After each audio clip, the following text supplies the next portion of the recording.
So, eto mga kaloys, nagsabi na ang CIDG kung saan ay under ito ni Junwick Rimulya, okay, DILG Secretary, at ito po ang nakita nila. Eto, okay?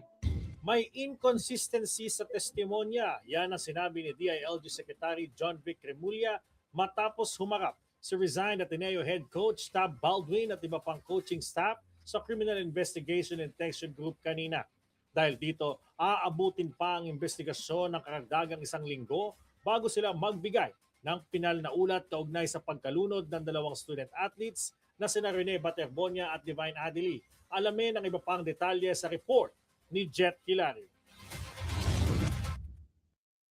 Hindi magkakatugma ang testimonya ng mga players at ng coaching staff ng Ateneo de Manila University sa investigasyon ng CIDG sa pagkalunod ng 2 student athlete na sina Rene Baterbonia at Divine Adili sa Aurora. Sa ambush interview, sinabi ni DILG Secretary Remulla na dumalo sina dating Ateneo men's basketball head coach Tab Baldwin, Assistant Coach Dean Castaño, Ateneo University Athletic Office Director Emmanuel Fernandez at iba pang opisyal sa CIDG para magbilang testimonya bilang bahagi na nagpapatuloy na fact-finding probe.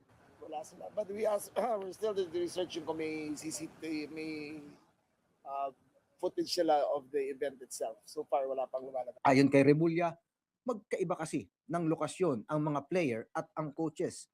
Nasa Ito mga kaloys, itong picture na ito mga kaloys, nag-react pa dito si Kiefer bakit daw may nagpipicture. Take note tinanggalan po sila ng mga cellphone bago yung mga activities. Yung location ng resort ay sobrang layo sa kapitbahay.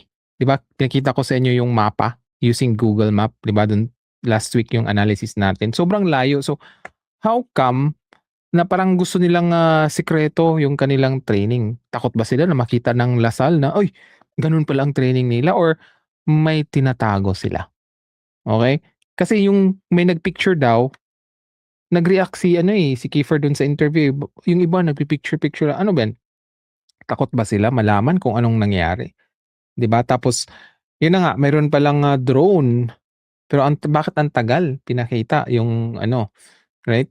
So, dahil nga dun mga kalis, ang daming katanungan. Okay? dagat anyang mga player habang nasa Pampang naman ang mga coaching staff nang mangyari ang insidente. Patuloy naman ang mga otoridad sa pangangalapan ng ibang testimonya at ebidensya bago pa maglabas ng final report. Tinitingnan na rin ng mga investigador ang mga drone footage sa naturang insidente. There are some inconsistencies between what the player said and what the coaches said, pero hindi pa kami tapos, so wala pa kami magbibigay na comment hanggang matapos natin. Iniimbestigahan na rin ng mga otoridad kung may kapabayaan ba sa panig ng universidad na abutin pa raw ng 1 linggo. Sinabi rin ni Remulla na masyado pang maaga para magkaroon ng konklusyon kung may ginawa bang paglabag si Baldwin. Samantala, bigo namang makadalo si Ateneo President Father Roberto Bobby Yap sa CIDG kanina, pero inaasahang sisipot ito sa susunod na linggo. So, aside from that mga kaloys, mayroon ding sinabi itong CIDG, okay, na hindi po daw aksidente.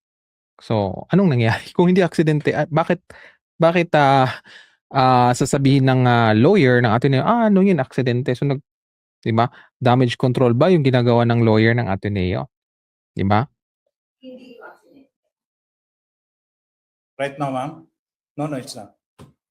Yung pinagdala ng mga estudyante was already away from the eyes ng coaching staff. Basically, kaya that's the difficulty here. Wala na rin po nakatirang mga tao doon. Majority of them are in the waters. They are not directly in front of the resort, about 700 meters away. Pakita po doon is the condition of the sea during the time. That's 700 meters mga kaloy. So, ibig sabihin nun, kumbaga, dahil mababaw, di ba, yung parang flat mababaw, pumunta pa talaga sa doon sa malalim.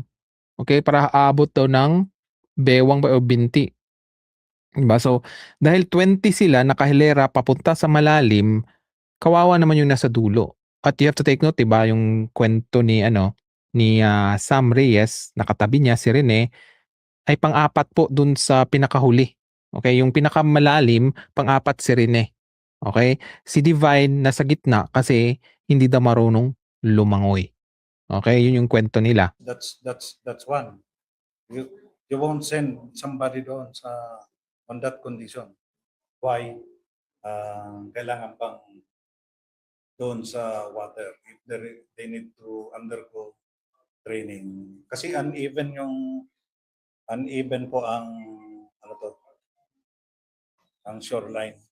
We're trying to establish right now, ma'am, yung positions nila sa lugar and who were swept away ng current. Some of them already experienced na makainom ng water, including a foreigner one. Another one. Okay. So, ilang apat? That is the reason why, ma'am, we will know as soon as makausap namin yung others na kasama doon sa Aurora. Di ba mga kaloys, usually pag traumatic sa yung experience mo, vivid yung memory mo masyadong malinaw kung anong nangyari. Kaya yung iba, di ba, na parang kailangan talaga ng tulong, di ba, ng psychologist dahil nga nagpa-flash siya di ba? Nagiging vivid yung ano mo, yung memory mo. So how come hindi sila consistent? Okay, yung mga sinasabi na parang na-trauma daw sila, ganun. Bakit hindi sila consistent sa nakita? 'Di ba? Tulad itong interview mga kaloys, binalikan ko talaga, naging inconsistent itong si Sam at saka si Kiefer, right? So, eto mga kaloys yung sinabi ng Ateneo. Ateneo Varsity Tragedy, tila kanya-kanyang distansya ang iba't ibang sangay ng Ateneo de Manila University sa nangyaring sakuna sa Aurora. Pero para sa staff at student council mismo ng universidad, kundi kulang may illegal na aspeto ang pagtugon ng Ateneo. Narito ang agenda report ni Andrea Salve. Wala raw papel ang University Athletics Office ng Ateneo de Manila University sa pag-aproba sa team building activity ng Ateneo Men's Basketball Team sa Dipakulaw, Aurora noong June 8, kung saan nasawi sina Rene Baterbonia at Divine Adili. Ito ang inilahad ni ADMO Office of College Athletics Coordinator Benjo Afuang na umani ng negatibong reaksyon mula sa Ateneo community sa isinagawang town hall meeting noong Martes.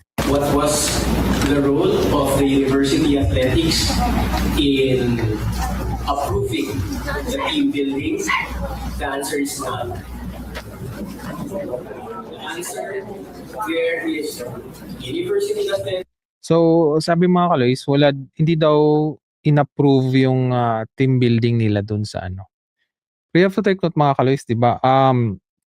Kayo po ang nag-pick kay Coach Tab, di ba? So, dapat command responsibility ng mga kaloys na parang the reason na nangyari yung ganun is kasi hinire nyo itong ganitong tao na, di ba, pinayagan nyo lang, di ba, kung ano yung mga activities. Pero sinabi na hindi nila pinayagan. So, hindi nila minomonitor. Di ba? So, yun na nga, ang daming nag-react mga kaloys. Bakit ganun ang ano ng Ateneo?